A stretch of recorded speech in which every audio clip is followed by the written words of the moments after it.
పునర్విభజనపై విపక్షాలు అనవసర రాద్ధాంతం చేస్తున్నాయని ఆరోపించారు మెదక్ ఎంపీ రఘునందన్ రావు. అప్పటి కాంగ్రెస్ ప్రభుత్వం అనుసరించిన నియమ నిబంధనలే ఇప్పుడు అమలు చేస్తున్నామన్నారు. రాజకీయ లబ్ధి కోసమే పునర్విభజనపై దుష్ప్రచారం చేస్తారు అంటున్న ఎంపీ రఘునందన్ రావుతో మా ప్రతినిధి సుభాష్ ఫేస్ టు ఫేస్. దేశంలో త్వరలో జరగబోతున్న డీలిమిటేషన్ ప్రక్రియపై సౌత్ ఇండియా నార్త్ ఇండియా మధ్య వివాదాలు చెలరేగుతున్నాయి. ఈ వివాదాలపై కొన్ని రాష్ట్రాల ముఖ్యమంత్రులు కొన్ని రకాల కామెంట్స్ చేస్తున్నారు. ముఖ్యంగా నిన్న రేవంత్ రెడ్డి చేసిన వ్యాఖ్యల పట్ల బీజేపీ నాయకులు ఏమంటున్నారో తెలుసుకుందాం. రఘునందన్ రావు గారు ఉన్నారు, వారిని అడిగి తెలుసుకుందాం. సార్ చెప్పండి, 50% బేసిస్ మీద నియోజకవర్గాల పునర్విభజన జరగబోతున్న క్రమంలో సౌత్ ఇండియాకు నష్టం జరగబోతుంది, నార్త్ ఇండియాకు ఎక్కువ లాభం జరుగుతుంది, ఇది బీజేపీ వాళ్ళు పన్నుతున్న కుట్ర అని రేవంత్ రెడ్డి గారు మాట్లాడిన పరిస్థితి ఉంది. సో దీనికి ఏమంటారు? ఇది రాజకీయంగా జరుగుతున్నటువంటి ఒక తప్పుడు ఆరోపణ తప్ప వాస్తవం లేదు. నియోజకవర్గాల పునర్విభజనలో ఒకవేళ జనాభాని ప్రాతిపదికగా తీసుకున్నట్లయితే ఉత్తర భారతదేశం లోపల జనాభా నియంత్రణ జరగలేదు, అక్కడ ఎక్కువ జనాభా పెరిగింది కాబట్టి ఉత్తర భారతదేశానికి ఎక్కువ సీట్లు పోయినాయి, దక్షిణ భారతదేశానికి తక్కువ సీట్లు వచ్చినాయి. ఇక్కడ అన్ని రాష్ట్రాలు కూడా చదువుకున్న వాళ్ళు ఉన్నారు, ఫ్యామిలీ కుటుంబ నియంత్రణ పాటించినారు కాబట్టి మాకు సీట్లు తక్కువైనాయని గోల చేద్దాం అనుకున్నారు. ప్రతిపక్షాల కుట్రల్ని తిప్పికొడుతూ భారత ప్రధాని గౌరవనీయులు నరేంద్ర మోడీ గారు నాడు అంబేద్కర్ గారు రాసిన రాజ్యాంగం ప్రకారం గతంలో నియోజకవర్గాల పునర్విభజన జరిగినప్పుడు 1971లో కాంగ్రెస్ పార్టీ చిట్టచివరిగా నియోజకవర్గాల పునర్విభజన చేసి 543 పార్లమెంటు స్థానాలను ఏర్పాటు చేసినప్పుడు అప్పుడు ఏ నిబంధనలు అయితే పాటించిందో అదే నిబంధనల ప్రకారం ఇప్పుడు నరేంద్ర మోడీ గారు మళ్ళీ నియోజకవర్గాలని రాష్ట్రాల మీద ఎఫెక్ట్ పడకుండా అన్ని రాష్ట్రాలకి సమపద్ధతి లోపల, ఉదాహరణకి ఉత్తరప్రదేశ్ తీసుకున్నాం అనుకోండి, 80 సీట్లు ఉన్న ఉత్తరప్రదేశ్లో 50% ఎక్స్ట్రా పెరుగుతాయి. అంటే 80కి 40 కలిపితే 120 అవుతాయి. 42 సీట్లు ఉన్నటువంటి ఆంధ్రప్రదేశ్ని తీసుకుంటే, ఉమ్మడి ఆంధ్రప్రదేశ్ని తీసుకుంటే 21 సీట్లు యాడ్ అవుతాయి, సగం సీట్లు అంటే 63 సీట్లకు మనం పెరుగుతాం.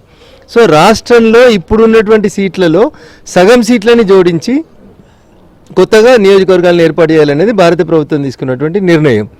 దీనికి వీళ్ళకు వచ్చిన నష్టం ఏముంది?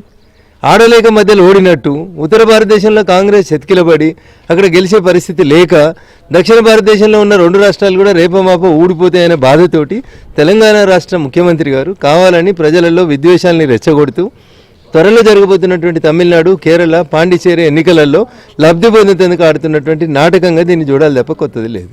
అన్యాయం జరుగుతుంది, మీ ఎంపీ లక్ష్మణ్ గారిని రాజీనామా చేయాలి, ఎంపీలు తెలంగాణ ఎంపీలు పోరాడాలి దీనికి వ్యతిరేకంగా అని చెప్పేసి కూడా పిలుపునిచ్చిన పరిస్థితి ఉంది. సో దీనికి ఏమంటారు? సో తప్పకుండా తెలంగాణలో ఉన్నటువంటి కాంగ్రెస్ 8 మంది ఎంపీలు రాజీనామా చేసి, కర్ణాటకలో ఉన్నటువంటి లేదా తమిళనాడులో ఉన్నటువంటి ఎంపీలందరూ రాజీనామా చేసి అప్పుడు రాండి పార్లమెంట్ దగ్గరికి, మళ్ళీ ఒకసారి ఎన్నికలు పెట్టుకుందాం, అప్పుడు చూద్దాం ప్రజల బలం ఎటు ఉంది ఎటు లేదనేది తెలుస్తుంది. మేము ఎందుకు రాజీనామా చేయాలి? మేము సుపరిపాలన ఇస్తూ ఉన్నాం, సబ్కా సాత్ సబ్కా వికాస్ ఇస్తూ ఉన్నాం, ఆపరేషన్ సింధూర్ లాంటి అనేక పెద్ద ఆపరేషన్స్ చేసి ఈ దేశాన్ని రక్షిస్తున్నాం. ప్రపంచంలో ఉన్న అన్ని దేశాలు ఈ యుద్ధం వల్ల అతలాకుతలం అయిపోతే భారతదేశం సుభిక్షంగా ఉంది, దానికి రాజీనామా చేయాలా? ప్రజలు ఇచ్చిన మ్యాండేట్ని మీరు అసలు ఒప్పుకునేటువంటి స్థితిలో కాంగ్రెస్ పార్టీ లేకపోవడం అనేది దురదృష్టకరం. మోడీ గారు 4వసారి కూడా ఆయనే ప్రధానమంత్రి అవుతాడు. ఈ దేశం లోపల, ఈ దేశంలో కాదు ఇన్ఫాక్ట్ ప్రపంచం లోపల మోడీ గారికి సరితూగేటువంటి నాయకులు లేడని ప్రపంచం అంతా చెప్తుంటే కుక్కమూతి పిందెల్లాగా ఏది పడితే అది మాట్లాడడం అనేది వీళ్ళ బాధ్యత రాయితీ అని సూచిస్తూ ఉంది. చివరగా చెప్పండి, బీజేపీకి గతంలో మొన్నటి ఎన్నికల్లో కొంత సీట్లు వచ్చినా వచ్చే ఎన్నికల్లో తెలంగాణలో 0 వస్తుంది, అసలు బీజేపీ అనే ఉనికి అనేది ఇక్కడ ఉండదని చెప్పేసి కూడా మాట్లాడిన పరిస్థితి ఉంది. సో దీనికి ఏమంటారు? ఇట్లా మాట్లాడి ఆయన పోయి ఫామ్ హౌస్లో తలుపులు పెట్టుకొని పడుకున్నాడు.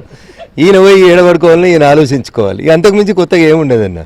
జనానికి నీకు ఓట్లేసి గెలిపించినందుకు నీకు 5 ఏళ్ళు ఇచ్చిర్రు మ్యాండేటు, 5 ఏళ్ళలో ఏం చేస్తా అని చెప్పినావు, ఏం చేస్తున్నావు, జనం నీకు ఎందుకు ఓటేయాలని అడుగు.